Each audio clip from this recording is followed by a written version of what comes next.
Hello, my dear friends. Welcome back to my channel, Nursing with Ansoya.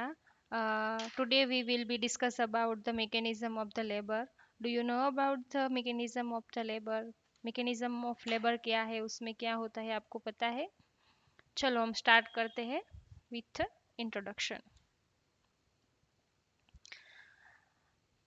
Process through which the fetus and placenta live and uterus मतलब क्या है इसमें जो one type of the process है mechanism of labour जिसमें child birth होता है। पहले स्टार्टिंग में ड्यूरिंग द प्रेगनेंसी जो बेबी है वो कहाँ पे सिचुएटेड होता है, यूट्रस में होता है। यूट्रस से वजाइना थ्रू कैसे बाहर निकलता है उसमें अलग अलग मैकेनिज्म होती है जिसे हम बोलते हैं मैकेनिज्म ऑफ द लेबर। किस मैकेनिज्म से बेबी डिलीवर होता है ये सब यहाँ पे हम सीखेंगे, ठीक है। तो इसे बोलते हैं mechanism of labour. Importance of understanding the mechanism of labour for health care provider. जो भी हेल्थ केयर प्रोवाइडर है जो खास करके लेबर रूम में वर्क करते हैं, इन लोगों को पता होना चाहिए मैकेनिज्म ऑफ लेबर क्या है, जिससे हम आइडेंटिफाई कर सकते हैं कि बेबी कंडीशन और मदर की कंडीशन और लेबर प्रोसेस नॉर्मली चल रही है या नहीं चल रही है, टाइमिंग, ड्यूरेशन, ये सब स्टेजेस ऑफ द लेबर, इस सब के बारे में पता होना चाहिए, ठीक है। Stages of labour main three stage है जो मैंने प्रीवियसली लेक्चर में आप लोगों को बता दिया है, और उसकी लिंक भी मैं आपको यहाँ पे दे दूंगी जिससे आप स्टेजेस ऑफ लेबर भी डिटेल्स में स्टडी कर सके, ठीक है। थ्री स्टेज है, stage one, stage two and stage three. First stage, second stage and third stage. तो फर्स्ट स्टेज में क्या प्रोसेस होता है, onset of regular contraction to the full cervical dilatation, मतलब कि जो माता है उससे ट्रू लेबर पेन स्टार्ट होता है, पेन होना स्टार्ट हो जाता है, वहाँ से लेके जो सर्विक्स है उसका फुल डायलेटेशन नहीं होता तब तक का जो टाइम है उसे हम first stage of the labour में कंडक्ट करते हैं। और फुल सर्वाइकल डायलेटेशन 10 सेंटीमीटर होता है। ये भी क्वेश्चन आ सकता है कि फर्स्ट स्टेज ऑफ लेबर में फुल सर्वाइकल डायलेटेशन कितना होता है, तो 10 सेंटीमीटर होता है, ठीक है। सेकंड स्टेज ऑफ लेबर में क्या होता है, full cervical dilatation to deliver of the baby, मतलब जहाँ से फर्स्ट स्टेज फिनिश होगा वहीं से सेकंड स्टेज स्टार्ट होगा। तो फुल सर्वाइकल डायलेटेशन से लेके बेबी बोर्न होने तक का जो टाइम है उसे हम कंडक्ट करेंगे second stage of the labour में। Third stage of the labour में क्या है, deliver of the baby to deliver of the placenta, baby deliver हो जाने से लेके प्लासेंटा डिलीवर होने के बीच का जो टाइम है उसे हम कंडक्ट करेंगे third stage of the labour में, ठीक है। तो ये थ्री स्टेज है, मोस्ट इंपॉर्टेंट है। फर्स्ट स्टेज में true labour pain to full cervical dilatation, second stage में क्या आता है, full cervical dilatation to baby born, and third stage में baby born to placental delivery, ठीक है। ये थ्री स्टेज है in a labour. Key component of the mechanism, main key component है, मुझे आपको पता होना चाहिए मैकेनिज्म ऑफ लेबर में कि कौन कौन से की कंपोनेंट है। थ्री पी भी हम बोल सकते हैं, यहाँ से भी एग्जाम में क्वेश्चन आते हैं। थ्री पी के बारे में ब्लैंक आती है, ट्रू एंड फॉल्स आते हैं, और शॉर्ट क्वेश्चन भी आते हैं, ठीक है। तो passenger, power and passenger, passage and power, ये थ्री पी है, most important in mechanism of labour में है। तो पासेज का मतलब है फिटस, जो पास होने वाला है उसे बोलते हैं हम फिटस। पैसेंजर फिटस है, पासेज मतलब जहाँ से पास होने वाला है, कहाँ से पास होने वाला है बेबी, पेल्विस में से पास होने वाला है। और पावर, किससे एनर्जी मिलती है, तो यूट्राइन कॉन्ट्रैक्शन से। तो ये three P most important key role play करते हैं in mechanism of the labour में। Passenger, passage and power. Passenger कौन है, किसके बारे में यहाँ पे बात हो रही है, तो फिटस के बारे में बात हो रही है। तो पैसेंजर के फिटस, पासेज मतलब क्या, कहाँ से पास होगा, तो पेल्विस में से पास होगा, और पावर मतलब यूट्राइन कॉन्ट्रैक्शन, ठीक है ना। तो जो फीटस की साइज, पोजीशन और एटीट्यूड एंड लाई, ये सब इफेक्ट करता है मैकेनिज्म ऑफ द लेबर में। तो साइज मतलब बेबी लार्ज बेबी है, नॉर्मल बेबी है, तो वो साइज भी इफेक्ट करती है मैकेनिज्म ऑफ द लेबर में। मोस्टली जो डायबिटिक मदर है उसमें लार्ज बेबी हमको देखने को मिलता है, और जो बेबी जो माता है वो न्यूट्रिएंट प्रॉपर नहीं लेती है तो उसको स्मॉल बेबी अथवा तो प्रीमेच्योरली बेबी डिलीवर होता है तो वो बेबी स्मॉल होता है। तो जो नॉर्मल साइज से कम होता है तो उसे हम प्रीमेच्योर अथवा तो प्रीटर्म बेबी बोल सकते हैं, और जो नॉर्मल साइज से ज़्यादा है उसे हम लार्ज बेबी बोल सकते हैं। मोस्टली जो डायबिटिक मदर है उसमें हमें लार्ज बेबी देखने को मिलता है। ठीक है, पोजीशन में बेबी कौन सी पोजीशन में है, एटीट्यूड क्या है उसका, लाइक कौन सी है, तो ये सारी इफेक्ट करती है किसमें, मैकेनिज्म ऑफ द लेबर में। पासेज में स्ट्रक्चर शेप एंड डायमेंशन, तो जो पेल्विस है उसका स्ट्रक्चर और शेप और डायमेंशन इफेक्ट करता है। पेल्विस है, नॉर्मल पेल्विस है, गायनेकोइड पेल्विस है, एंथ्रोइड पेल्विस है, प्लेटिपोइड पेल्विस है। नॉर्मली जो डिलीवर के लिए जो पेल्विस है वो गायनेकोइड पेल्विस है जो नॉर्मली फीमेल में होता है, और एंड्रोइड पेल्विस है वो मेल में होता है। ठीक है, तो जो डिलीवर के लिए और नॉर्मल पेल्विस है वो गायनेकोइड पेल्विस है। पेल्विस के टाइप पूछ सकते हैं, पेल्विस मोस्ट इंपॉर्टेंट है जो मैं आगे आपको डिस्कस करूंगी नेक्स्ट लेक्चर में कि पेल्विस क्या है, function of the pelvis, type of the pelvis. ठीक है, तो यहाँ पे पैसेज मतलब जो पेल्विस से उसमें स्ट्रक्चर शेप और डायमेंशन इफेक्ट करते हैं, मैकेनिज्म ऑफ द लेबर में की रोल प्ले करते हैं। पावर मतलब यूट्राइन कॉन्ट्रैक्शन, कैसे जो यूट्राइन कॉन्ट्रैक्शन है वो बेबी को डिसेंड पुशअप करने के लिए हेल्प करते हैं। जो बेबी है वो यूट्रस में सिचुएटेड है, जैसे जैसे यूट्राइन कॉन्ट्रैक्शन बढ़ेंगे वैसे वैसे लेबर प्रोसेस आगे बढ़ेगी, और बेबी बियरिंग डाउन मतलब कि बेबी नीचे आएगा और थ्रू द वजाइना क्या होगा, डिलीवर होगा।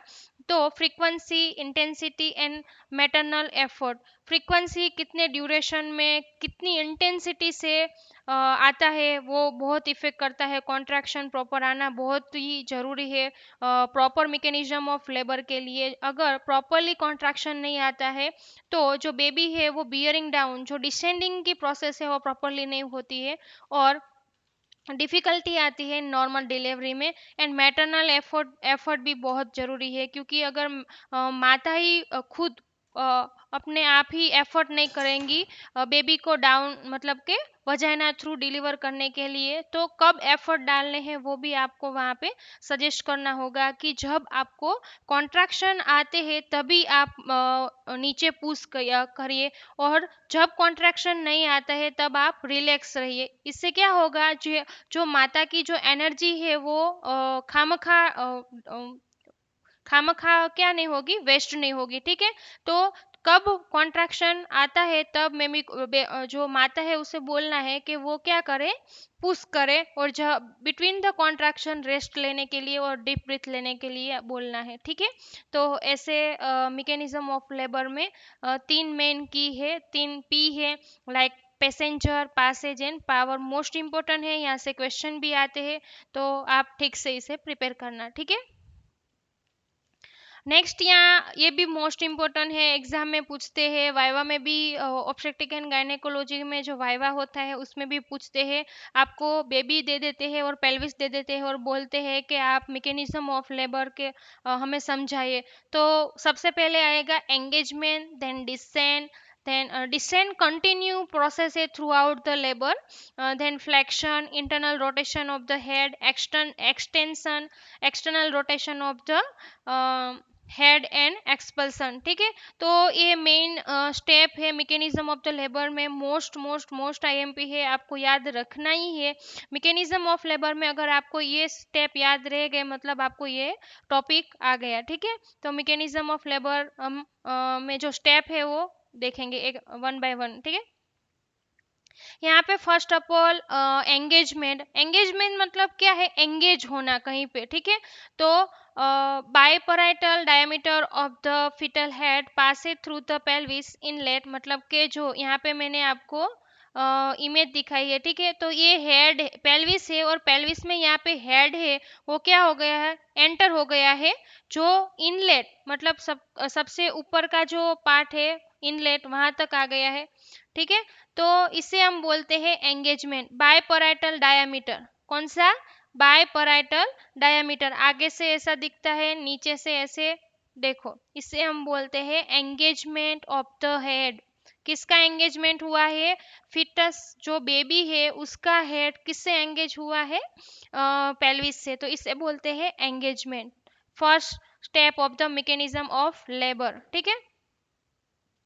डिसेंड मैंने बोला through out the labour process descend होता है, मतलब अ, अ, यहाँ पे यूट्रस है, बीच में बेबी है और पेल्विस है, ठीक है। तो क्या होगा? कॉन्ट्रैक्शन आएगा, कॉन्ट्रैक्शन आएगा, बेबी धीरे धीरे धीरे धीरे नीचे आएगा। तो ये प्रोसेस कंटिन्यू रहेगी throughout the baby born, मतलब जब तक बेबी का बोर्न नहीं होता तब तक जो डिसेंड की प्रोसेस है वो कंटिन्यू रहेगी। Continue moment of the fetus through the birth canal, मतलब जब तक बेबी बर्थ कैनाल से डिलीवर नहीं होता तब तक धीरे धीरे बेबी कैसे होगा? डिसेंड होगा। किसकी वजह से डिसेंड होगा? To continue of the uterine contraction. Uterine contraction continue है तो वो क्या करेगा? पुश करेगा बेबी को नीचे धकेलने के लिए। फैक्टर इन्फ्लुएंसिंग डिसेंड, कौन कौन से ऐसे फैक्टर है जो डिसेंड बेबी को अफेक्ट करते हैं? तो uterine contraction, gravity and maternal effort, मतलब कि जो यूट्राइन कॉन्ट्रैक्शन अगर प्रॉपर नहीं है तो प्रॉपर बेबी डिसेंड नहीं होगा, और जो labour process mechanism of labour है वो भी प्रॉपर नहीं होगी। मैटरनल एफर्ट भी बहुत ही इंपॉर्टेंट है। अगर माता प्रॉपरली टाइम पे जब कॉन्ट्रैक्शन आता है तब एफर्ट नहीं डालती है तो बेबी डिसेंडिंग की प्रोसेस प्रॉपरली नहीं होती है, ठीक है। तो ये मोस्ट इंपॉर्टेंट है इन डिसेंड में, ठीक है। नेक्स्ट है flexion. Fetal chin tuck to chest and reduce the diameter to the head, मतलब क्या होता है इसमें? बेबी पूरा फ्लेक्शन हो जाता है। फ्लेक्शन का मतलब क्या है? कि जो हेड है, जो उसकी जो चीन है वो चेस्ट से क्या कर देता है? टच कर देता है। इससे क्या होता है? ये डायमीटर कम हो जाता है, डिक्रीज डायमीटर हो जाता है। इससे इजीली बेबी क्या हो जाता है? और जो पेल्विस है उसमें से बाहर निकल सकता है डायमीटर कम होने की वजह से। तो जो नेक्स्ट जो मैकेनिज्म ऑफ स्टेप है, डिसेंड के फ्लेक्शन आएगा, ठीक है। डिसेंड के बाद फ्लेक्शन। तो यहाँ पे देखो इमेज में आपको दिख रहा है जो बेबी की जो चीन है वो चेस्ट से टच हो जाएगी, और उसके दो हाथ और दो पैर वो भी कैसे हो जाएंगे? ऐसे हो जाएंगे। इससे क्या होगा? जो बेबी का डायमीटर है वो डिक्रीज हो जाएगा और इजीली वो क्या होगा? बर्थ कैनाल से पास हो सकेगा। इसके लिए ये प्रोसीजर स्टेप आता है मैकेनिज्म ऑफ लेबर में। नेक्स्ट फ्लेक्शन, ठीक है। Enable inside the passage through the pelvis, ये क्या हो जाएगा? पास हो जाएगा पेल्विस से। इंटरनल रोटेशन, अब इंटरनल रोटेशन क्या है? पहले बेबी कैसे मैंने आपको दिखाया था, यहाँ पे देखो। यहाँ पे जो बेबी का हेड है वो क्या होगा? एंटर होगा। तो यहाँ से ये रोटेट होके यहाँ सिम्फाइसिस प्यूबिस के पीछे आएगा। इससे बोलते हैं internal rotation of the head. मतलब पहले जो बेबी यहाँ पे जो है उसका जो चीन है, जो फेस है वो इस तरफ है, वो रोटेट होके इस तरफ आएगा यहाँ पे। इसे बोलते हैं सिम्फाइसिस प्यूबिस, ठीक है। तो इसे हम बोलते हैं internal rotation of the head, ठीक है। ड्यूरिंग द जो स्टेज है मैकेनिज्म ऑफ लेबर है उसमें हेड है वो क्या होगा? रोटेट होगा। इससे क्या होगा? वो बिहाइंड द सिम्फाइसिस प्यूबिस आएगा जहाँ से बर्थ कैनाल स्टार्ट होती है, ठीक है। तो इसे बोलते हैं हम internal rotation of the head. Fetal head rotate to align with the widest diameter of the pelvis, anterior posterior diameter, और ये पेल्विस का सबसे वाइडेस्ट डायमीटर है। इसकी वजह से ये इसके पीछे आता है। इसे हम बोलते हैं सिम्फाइसिस प्यूबिस, ठीक है ना। तो ये था internal rotation of the head. Next हम देखेंगे एक्सटेंशन। एक्सटेंशन मतलब हेड ऐसे क्या करेगा? एक्सटेंड करेगा। Fetal head emerge under the pelvis symphysis, मतलब जो सिम्फाइसिस प्यूबिस के पीछे था वो ऐसे यहाँ से बाहर निकलेगा। इसे हम बोलेंगे एक्सटेंशन। क्या बोलेंगे? Extension. Mechanism allowed delivery of the bro face and चीन, मतलब कैसे बेबी का डिलीवर होगा? पहले बेबी का ब्रो मतलब ये पार्ट डिलीवर होगा, फिर इसका फेस आएगा और फिर चीन आएगी। मतलब पहले उसका ये जो ब्रो का पार्ट है वो आएगा, फिर फेस आएगा और फिर चीन, मतलब कि एक दाढ़ी आएगी। ब्रो, फेस एंड ची। ऐसे बेबी क्या करेगा, डिलीवर करेगा। तो ये स्टेप था एक्सटेंशन।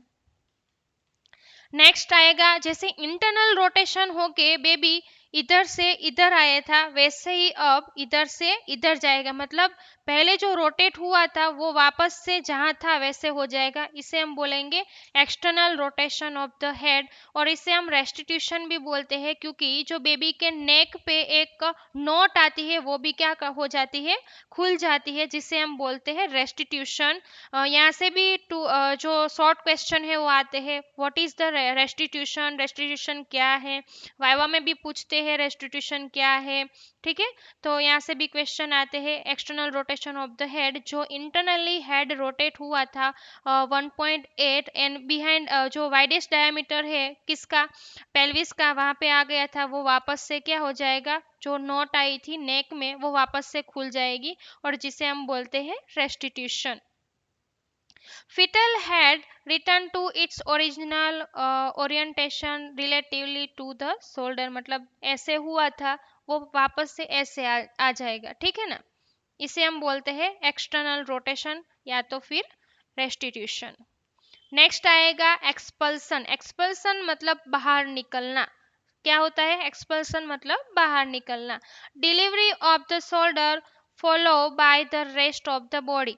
मतलब क्या होगा, पहले मैंने आपको बताया बेबी ऐसे बाहर निकलेगा तो पहले उसका ब्रो आएगा, फिर फेस आएगा, फिर क्या होगा, चीन आएगा, फिर एंटीरियर शोल्डर आएगा, फिर पोस्टीरियर शोल्डर आएगा, और फिर ऐसे बेबी लेटरली, मतलब बेबी ऐसे नहीं आता, बेबी ऐसे आता है, इसे बोलते हैं लेटरली। ऐसे बेबी क्या आएगा, बाहर निकलेगा rest of the body. Mark the end of the second stage of the labour. और ये सेकंड स्टेज ऑफ लेबर यहाँ पे फिनिश होता है, क्योंकि आगे ही मैंने आपको बताया लेबर में 3 स्टेज है, स्टेज 1, स्टेज 2 एंड स्टेज 3।